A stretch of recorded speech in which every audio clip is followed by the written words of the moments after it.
Here's a rundown of the key points from Quiz 4. So the Delian League, the first thing about the Delian League is why it was formed, which is in response to the victory in the Persian Wars over the Persians.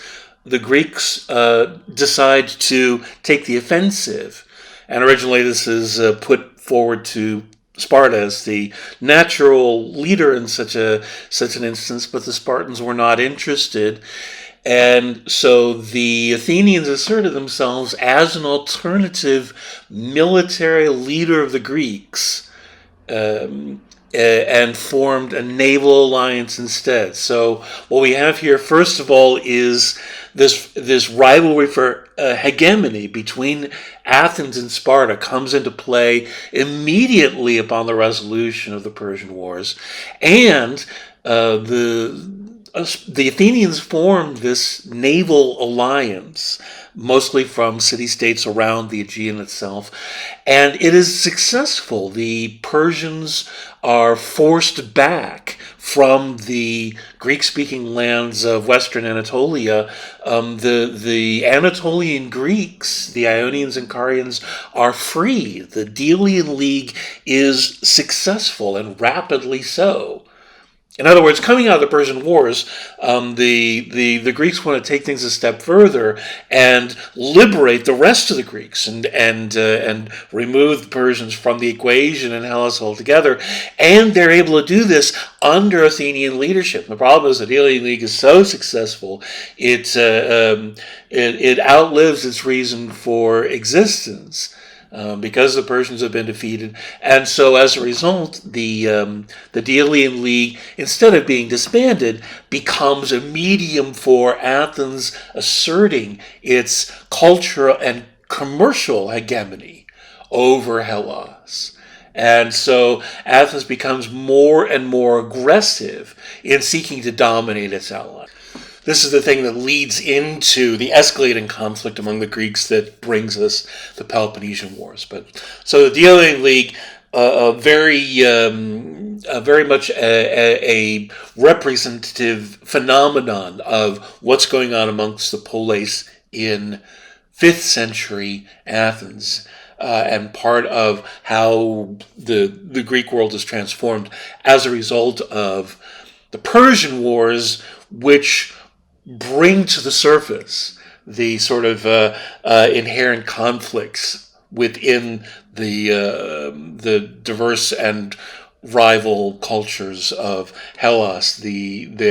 All these conflicting and competing visions of what it means to be the ideal Greeks. What struck you as interesting or surprising? So this question, there are a lot of possible answers. The main thing I want to say is, talking about something like this. Okay, so this is a striking phenomenon. What is this telling us about? In this case, 5th century Athens. So the sequestering of women, the exposure of infants, the citizenship rules. These are all telling us things about what's going on in 5th century Athens and how 5th century Athens is changing. So those are the things you want to sort of bear in mind when you're thinking about these striking phenomena. The readings. A lot of very interesting readings this week. Medea we could talk about all day, and there's a lot of very interesting discussion about Medea in the class meeting. The main thing I want to say about Medea here is that I talked about her as being the other because she is the foreign wife, and in this context especially, this gives her an external divine authority because she is from the outside, and so because she is a woman, she has biological powers. Because she's a foreigner, she is exotic, and all these things combine to essentially present her as a kind of Hecate. And the retribution that she gives at the end of the play is a very kind of divine retribution. Greek gods punish not only the sinner, but his descendants and community as well. And so, and this is, at the end of the play, she rides off into the sky on a dragon-borne chariot, very much taking the place of the role of the gods. This is part of the Greeks coming to terms with the fact that because they are empowering the citizen, because they are free, because to be a Greek means that the citizen and not the king is responsible for the community. This means that responsibility includes things like figuring out right and wrong, figuring out what justice is. We'll be talking more about this as we go forward. But what this is doing here is that we're seeing a transition away from gods coming up at the end of the play and dispensing justice, and toward people trying to figure out justice for themselves. And Medea is doing this in emulation of the gods and sort of a symbolic transition of that.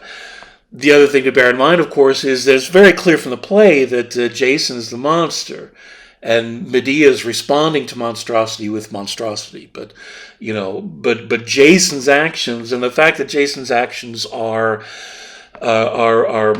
approved of. This is part of the cultural ethos of Corinth. That, well, of course, he needs to marry, the princess in order to do what's expected of him by Corinthian society. So the indictment here is on Jason. The indictment here is on the social values, especially of the wealthy and privileged, and the Medea's response to this is extreme retaliation. The documents on slavery give us a lot of different kinds of pictures about how slavery is viewed in the Greek world. The documents on the Hellenic Games give us some perspective on how that agonal rivalry it fits into the sense of Pan-Hellenism and the way in which individuals competing with each other is representative of what's going on amongst the Greeks themselves. The Homicide Article is actually really interesting because it included in this is some very weighty discussion of the role of the citizens in society, both in terms of not harming others and in terms of finding justice. Again, this fits into the things that are on Athenian minds, especially in the 5th century. And the Athenian constitution, this is written, the author that's credited here is Pseudo-Xenophon. And the reason for this is that modern historians used to think that it was written by Xenophon, but it was later proven that it wasn't. And so we don't know who the original author actually is. And so it's now credited to not really Xenophon, Pseudo-Xenophon. The other name for this author is the Old Oligarch, and this is a really fascinating perspective. If you're writing about Athenian democracy, you want to take a look at this, because the Old Oligarch is making this argument for why democracy causes problems and the inherent flaws in the reasoning behind the empowerment of the demos. So if you're looking at classical Athens, if you're looking at democracy, if you're looking at political arguments in the Greek world for your position paper, this is one of the seminal primary sources that you want to look at it. All the following are true about Athenian assembly, except it requires at least 60 citizens. The actual quorum is 600. But it did pass a law about citizenship. It did increase the frequency of its meetings.